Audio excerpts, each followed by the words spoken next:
नमस्कार, कैसे हैं आप लोग। आज हम लोग प्लेटो स्टडी करेंगे।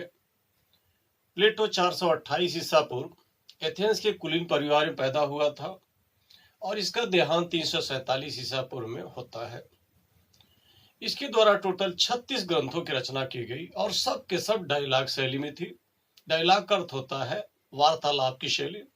मोनोलॉग शैली में एक भी इसके ग्रंथ नहीं लिखे गए और इसके ग्रंथों में 3 बहुत फेमस हुए, जिसमें रिपब्लिक का उप शीर्षक होता है न्याय से संबंधित, कंसर्निंग द जस्टिस, और दूसरा जो इसका आर्टिकल है स्टेटमेंट, और तीसरी पुस्तक लॉज।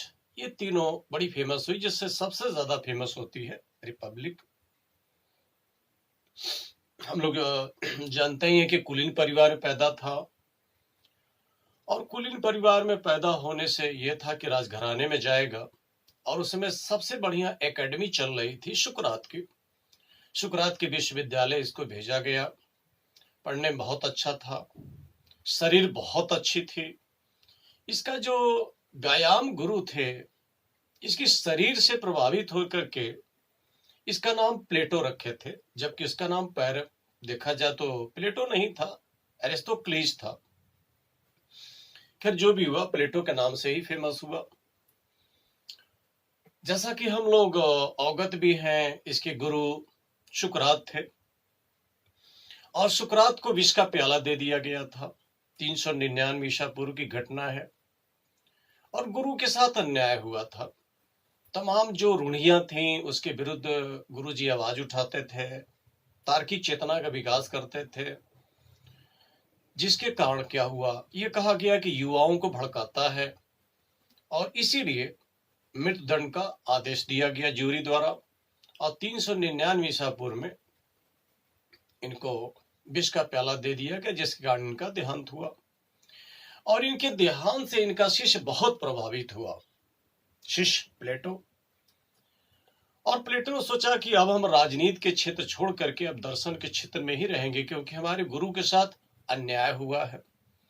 इसीलिए एक विद्वान का नाम आता है मैक्सी, उसने लिखा है कि सुकरात प्लेटो में जीवित हो गया।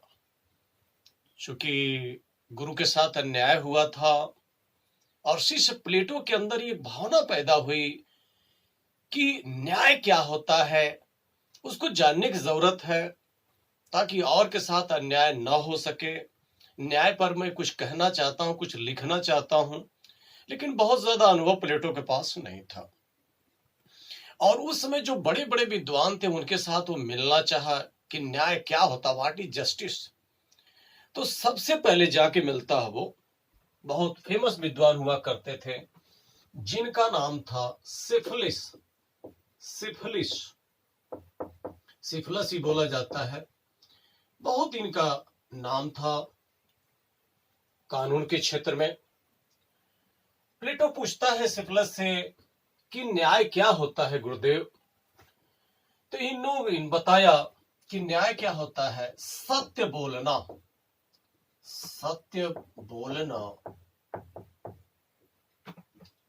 और दूसरे के ऋण को चुका देना ही न्याय है।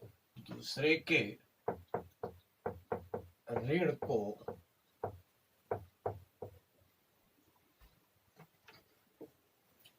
चुका देना ही न्याय है।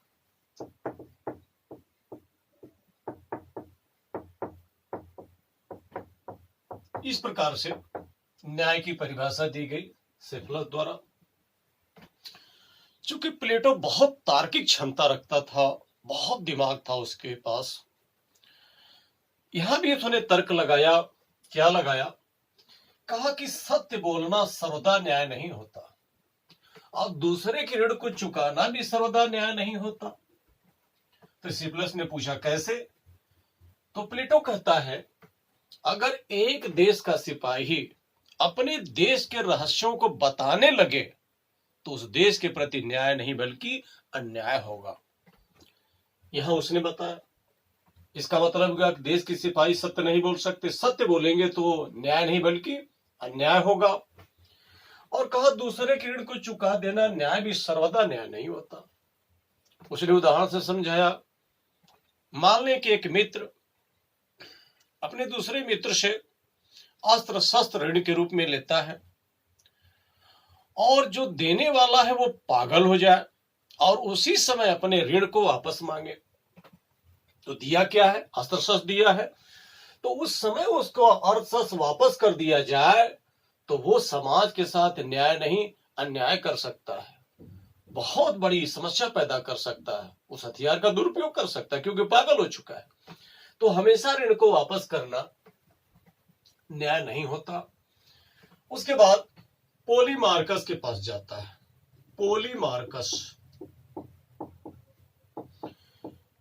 पोलीमार्कस के सामने भी समस्या कहा और न्याय के विषय में जानना चाहा। पोलीमार्कस क्या कहते हैं कि उचित व्यवहार देना ही न्याय है। उचित व्यवहार देना ही न्याय है।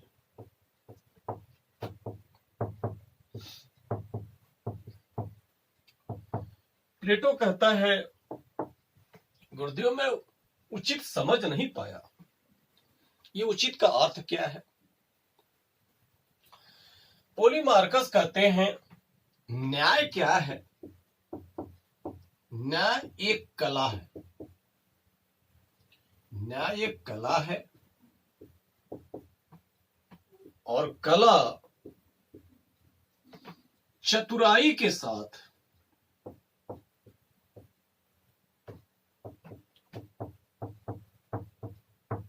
पेश करने का नाम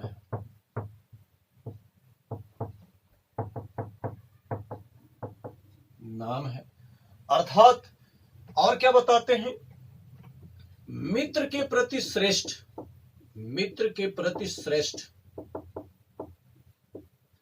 और शत्रु के प्रति घृणित व्यवहार देना ही न्याय है। इस प्रकार की परिभाषा वो देते हैं। कहते हैं प्रत्येक व्यक्ति के साथ उचित व्यवहार देना ही न्याय है। जब प्लेटो कहता है गुरुदेव उचित का अर्थ क्या है, तो पोलीमार्कस कहते हैं क्या न्याय एक कला है और कला चतुराई के साथ पेश करने का नाम है। कैसी चतुराई? कि मित्र के प्रति श्रेष्ठ और शत्रु के प्रति घृणित व्यवहार देना ही न्याय है। प्लेटो कहता है सबसे पहले हम कैसे पहचानेंगे कि कौन मित्र है और कौन शत्रु है? प्राय देखा गया है जिसको हम लोग मित्र समझते हैं वो कई बार धोखा दे जाता है, पूरा इतिहास गवाह है। और बहुतों बार ये भी होता है जिससे हम डरते हैं वो हमारी मदद कर देता है। तो हम निश्चित पहचान नहीं कर सकते, किसी ललाट के नहीं लिखा हुआ कौन मित्र है कौन शत्रु है। हम अंतर्ज्ञानी नहीं है कि हम उसके अंदर देख ले क्या वो सोच रहा है, क्या वो कर रहा है। तो इस परिभाषा से संतुष्ट नहीं हुआ। दूसरी बात करता है कि न्याय कभी भी घृणा की विषय नहीं बात करता। न्याय कभी भी घृणा की बात नहीं करता, ये तो न्याय की बात करता है, नफरत की बात नहीं करता। तो इस परिभाषा से भी संतुष्ट प्लेटो नहीं हुआ। फिर उसके बाद जाता है एक और न्यायविद बड़ा फेमस थे जिसका नाम था थ्रेसीमेकस। थ्रेसीमेकस के पास गया और उनके सामने सारी व्यथा सुनाया, किस प्रकार की समस्या हुई थी गुरुदेव के साथ। और उसने कहा कि न्याय पर मैं कुछ विचार देना चाहता हूं, परंतु न्याय के विषय में अच्छी मुझे जानकारी नहीं है, कृपया मार्गदर्शन करें। तो थ्रेसीमेकस ने क्या कहा? थ्रेसीमेकस ने कहा कि शक्तिशाली का हित ही न्याय है। शक्तिशाली का हित ही न्याय है।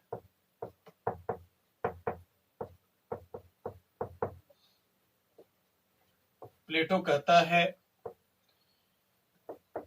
ये किसी भी दृष्टिकोण सूचित नहीं है। क्यों? शक्तिशाली का हित ही न्याय है, इसका मतलब जिसकी लाठी उसकी भैंस। और जिसकी लाठी उसकी भैंस, कहीं किसी समाज में न्याय नहीं माना गया है। तो जोर जबरदस्ती तो गुंडागर्दी है, ये मैं न्याय नहीं मानता। फिर उसके बाद एक और न्यायविद थे जिनका नाम था ग्लाउकन। ये ग्लाउकन के पास जाता है और ग्लाउकन के सामने भी सारी व्यथा सुनाया और निवेदन किया, गुरुदेव मार्गदर्शन करें मुझे न्याय के लिए, क्योंकि न्याय पर जानकारी हमको बहुत नहीं है, अनुभव समाज का हमको कम है। तो ग्लाउकन ने क्या कहा, न्याय भय का शिशु है। न्याय भय का शिशु है, अर्थात जो डर के द्वारा काम किया जाता है वही क्या है, न्याय है। प्लेटो कहता है ये कभी न्याय नहीं हो सकता, जो डर के द्वारा काम किया जाए वो न्याय कभी नहीं हो सकता। न्याय तो एक आंतरिक चेतना है, न्याय भय नहीं है, न्याय स्वभाव होता है। आज वो डर के काम कर रहा है, कल हो सकता है न डरे तो अव्यवस्था पैदा कर सकता है। इस तरीके से कभी भी यह न्याय नहीं हो सकता। प्लेटो ने विचार किया कि इन विद्वानों से मिलने से यह हुआ कि जो मेरे पास ज्ञान है उसमें एक अच्छी चीज निकल के आ सकती है, समाज से मुझको अनुभव मिला। अब प्लेटो खुद न्याय के विषय में कहता है, क्या कहता है, एक कंसेप्ट के माध्यम से समझाता है। और वो कंसेप्ट किस प्रकार है, यह देखिए फिगर के माध्यम से। मान ले कोई ये व्यक्ति है, प्लेटो कहता है इस व्यक्ति के अंदर 3 प्रकार की चेतना विद्यमान होती है। वो 3 प्रकार की चेतना क्या होती है, पहली होती है बुद्धि, यानी प्रत्येक मनुष्य के दिमाग में बुद्धि होती है। दूसरा क्या कहता है, साहस, यानी प्रत्येक व्यक्ति के अंदर थोड़ा या ज्यादा साहस तो होता ही है। और तीसरे कहता है इंद्रिय तृष्णा।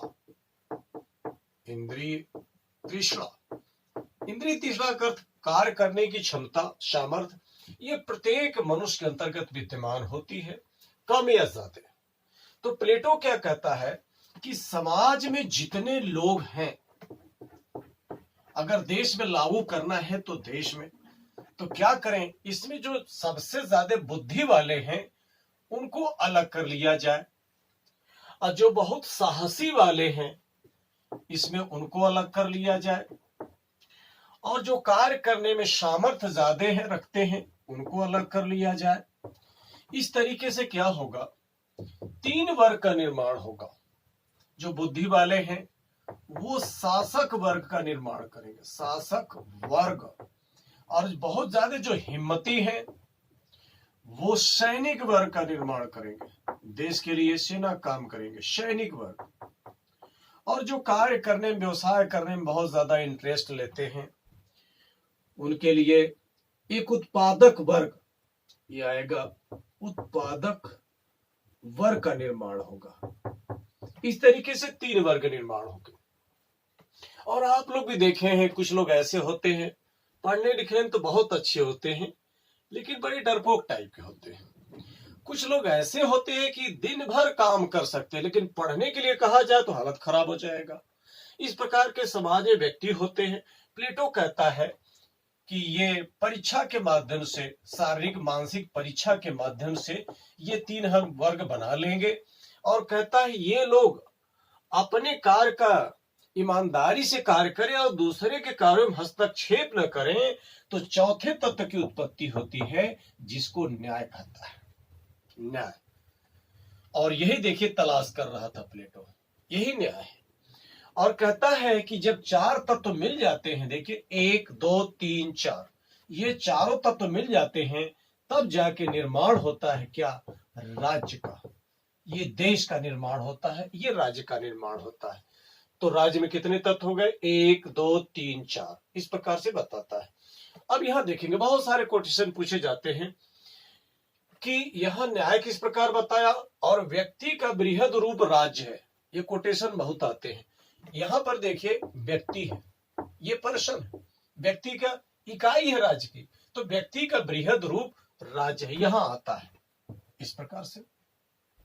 और प्लेटो क्या कहता है कि राज्य किसी बबूल के वृक्ष से नहीं आया है, ये मस्तिष्क से आया है। यहां पर देखेंगे कि जो बुद्धि है कहाँ, मस्तिष्क में। साहस कहाँ होता है, मस्तिष्क से ही होता है। पूरा कंट्रोल मस्तिष्क से ही होता है। अगर यहां से अगर कोई संकेत न मिले तो हाथ पैर काम नहीं करेगा। पूरा का पूरा सिस्टम मस्तिष्क में होता है और मस्तिष्क में ही व्यक्ति कार्य करने की क्षमता रखता है या आलसी होता है, तो पूरा का पूरा सिस्टम मस्तिष्क में होता है। और समाज में, राज्य में जितने लोग हैं, अगर उसका हम क्लासिफाइड कर दें तो ये उनकी क्वालिटी आ जाती है। तो क्वालिटी के हिसाब से 3 वर्ग बन जाते हैं। तीनों वर्ग अपने स्थान पर ईमानदारी से कार्य करते हैं तो चौथे तत्व की उत्पत्ति होती है जिसको न्याय कहते हैं। और ये 4 तत्व मिला के राज्य बनता है, देश बनता है। तो राज बबूल के वृक्ष से नहीं निकला है, राज किसी चट्टान से नहीं निकला है। राज्य कहाँ निकला है, मस्तिष्क की उपज है। राज्य क्या है, व्यक्ति का बृहद रूप राज्य है। इस प्रकार से प्लेटो कॉन्सेप्ट देता है। ये बहुत अच्छा कॉन्सेप्ट है समझने के लिए, तो आप लोग इसको देख लीजिए, बहुत अच्छी तरीके से समझ में आ जाएगा। और प्लेटो पर और भी टॉपिक है, उसको आगे हम लोग देखेंगे। ठीक है, धन्यवाद।